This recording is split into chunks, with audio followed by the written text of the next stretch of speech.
పరిగెను దొల్లగొడితేనే గింజలు వస్తాయి.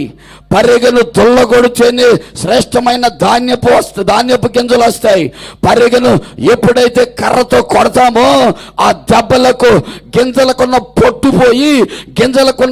పోయి శ్రేష్టమైన గింజలు బయటకు వస్తాయి. ఋతు అంట ఏరుకున్న పరిగెను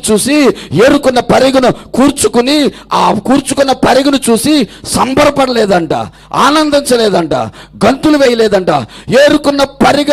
ఏరుకున్నట్లుగా ఉంటే నాకేం ప్రయోజనం? ఏరుకున్న వాక్యాన్ని, ఏరుకున్న శ్రేష్టమైన జీవం కలిగిన ఆ వాక్యపు గింజలను దొల్లగొడతా నేను. ఈ వాక్యము నా పిల్లల కోసమే, ఈ వాక్యమే నన్ను బ్రతికించింది, ఈ వాక్యమే నా కుటుంబాన్ని బ్రతికించింది, ఈ వాక్యమే నన్ను, నా పిల్లలను, నా కుటుంబాన్ని పోషిస్తుంది అని దొల్లగొట్టుకోవాలంట.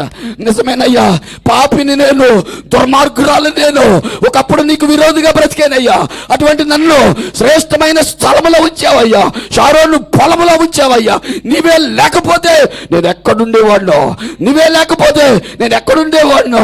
నీవు నన్ను చూశావు కాబట్టి, ఆ రోజున దేవుని సేవకుల ద్వారా నీవు మాట్లాడేవు కాబట్టి, ఈ షారోను పొలములో నా వాక్యాన్ని దొల్లగొట్టే కాబట్టి నాలో పొట్టుపోయి, నాలో పాపం పోయి, నాలో నీకు అవిష్టమైనది పోయి శ్రేష్టమైన గింజలు వచ్చాయి.